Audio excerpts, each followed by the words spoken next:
आउज़ुबिल्लाहिमिनश्शैतानिर्रजीम बिस्मिल्लाहिर्रहमानिर्रहीम। शुरू अल्लाह के पाक और बबरकत नाम से जो असमतों का मालिक है, वाहदहु ला शरीक है, बेनियाज है, बेशक जो चाहे कर सकता है।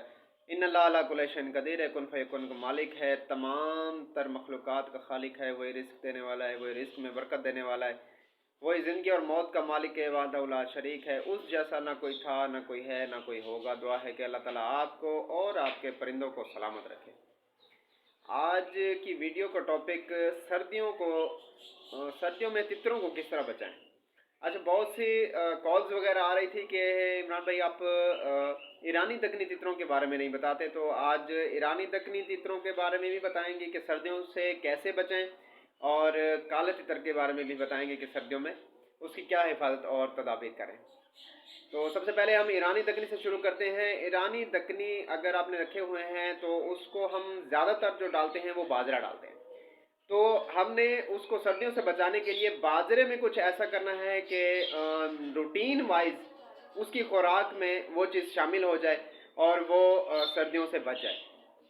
आपने 1 किलो बाजरा लेना है, देसी अंडा ले लेना है और 3 कैप्सूल इवियन के वो ले लेने हैं, ठीक है। और उसके बाद 3 कैप्सूल अपने मछली वाले, ठीक है, किसी भी मेडिकल स्टोर पे जाएं, उसको कहें मछली वाले कैप्सूल दे दे, वो मछली वाले कैप्सूल दे देगा। इवियन जो है 400 mg की आपने लेनी है। ये 4 चीज़ें आपने ले लेनी है।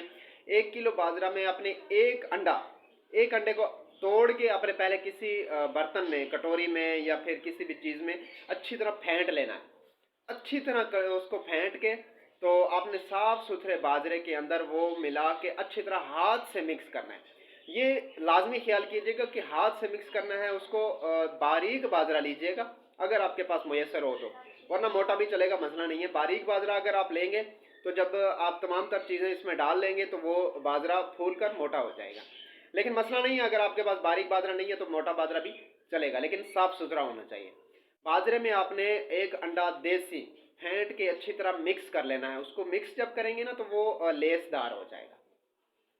जिस पर लेसदार हो ना तो आपने उसको अच्छी तरह मिक्स करके रख देना है। तकरीबन आधा घंटा रखना है। आधे घंटे के बाद आप देखेंगे वो एक जिस तरह पत्थर बन जाता है ना वैसे बन जाएगा। आपने हाथ से उसको अलग अलग करना है, जैसे उसके हाथ मारेंगे वो अलग अलग दाना दाना हो जाएगा, दाना फूला हुआ होगा। उसके बाद आपने क्या करना है, उसके बाद आपने इवियन और जो मछली वाले कैप्सूल हैं, ठीक है, 400 mg के इवियन और 3 मछली के कैप्सूल आपने उसमें डाल देने हैं और अच्छी तरह उस बाजरे को दोबारा मिक्स कर लेना है। इकट्ठे नहीं डालना, आपने अलग अलग डालना है ताकि अच्छी तरह मिक्स हो जाए। तो अच्छी तरह उसको मिक्स करना है। मिक्स करने के बाद आपने जब भी दाना डालना है, बाजरा डालना है, तो आपने एक टाइम बाजरा जो दवाई वाला है ये डालना है, अंडे वाला डालना है, और एक टाइम आपने सादा बाजरा डालना है, ठीक है। अगर सर्दी ज़्यादा है तो आप प्योर ये भी दे सकते हैं, अंडे वाला बाजरा भी प्योर दे सकते हैं। अब आ जाते हैं काले तितर के बारे में। काले तितर को आपने क्या करना है कि जैसे कि हमें पता है कि हम डेली बेसिस पे जो खुराक डालते हैं वो है दाल। सब्ज़ दाल जो है वो हम डेली बेसिस पे डालते हैं। आजकल सर्दियां हैं तो सर्दियों में क्या होता है कि जो दाल है वो ठंडी रह जाती है। ठंडी दाल अगर हम तितर को डालें, बेशक खुश करके भी डालें, तो उसकी तासीर क्योंकि ठंडी होती है वो नज़ला ज़ुकाम खांसी का बायस बन जाती है। और आपको पता है कि काला तितर अगर खांसी हो जाए तो बहुत मुश्किल से नज़ला ज़ुकाम खांसी जो है बहुत मुश्किल से ठीक होती है। दोबारा उसमें मेडिकल सिरप वगैरह देने पड़ते हैं या फिर काढ़ा बनाना पड़ता है, तो मुश्किल हो जाती है। तो आपने उसको रूटीन वाइज जो दाल डालते हैं उसमें एक ट्रीटमेंट करना है। क्या करना है, आपने जब दाल डालनी है, दाल क्योंकि ठंडी होती है, आपने क्या करना है, उसको गर्म कर लेना है। पहले देखें हाथ से दाल को मतलब कि दबा के देखें कि वो सख्त तो नहीं है। अगर वो सख्त है तो आपने क्या करना है, पूरा 1 गिलास पानी का डालना है और उसको उबाल लेना है। उबल के जब वो नरम हो जाए, बल्कि उबालते हुए ही आपने उसको नरम करना है। उबालते हुए जो है ना उसमें आपने क्या करना है, 2 लहसुन, जो घर में हर घर में ही होते हैं, लहसुन अदरक ये हर चीज़ मिलती है घर में, 2 लहसुन आपने छोटे छोटे काट के उसमें डाल देने हैं। 4 लौंग आपने लेने हैं, 4 लौंग जिसकी टोपी लाजमी हो। लौंग के ऊपर गोल गोल टोपी होती है, ठीक है, जिस दाना जो होता है वो लाजमी होना चाहिए। 4 लौंग टोपी वाले वो उसमें डाल देने हैं आपने। इतना सा अदरक, ये जो उंगली का पूर है, ठीक है, ये देख लें, उंगली के पूर जितना अदरक आपने काटना है वो भी उसमें डाल लेनी है। इतनी सी दार चीनी, ये दालचीनी जो है ना, ये किसी भी पंसार स्टोर से मिल जाएगी आपको, वरना गरम मसाला जो होता है साबुत, उसमें से भी आप निकाल सकते हैं, वो उसमें डाल देनी है। अच्छी तरह उबाल लेना है। अच्छी तरह उबालने के बाद जब आपका दाल जो है, आप जब आपकी दाल नरम हो जाए, ठीक है, इसमें नरम हो जाए, और गर्म तो बिल्कुल होगी, नरम हो जाए तो उसके बाद आपने पानी अलग कर लेना है।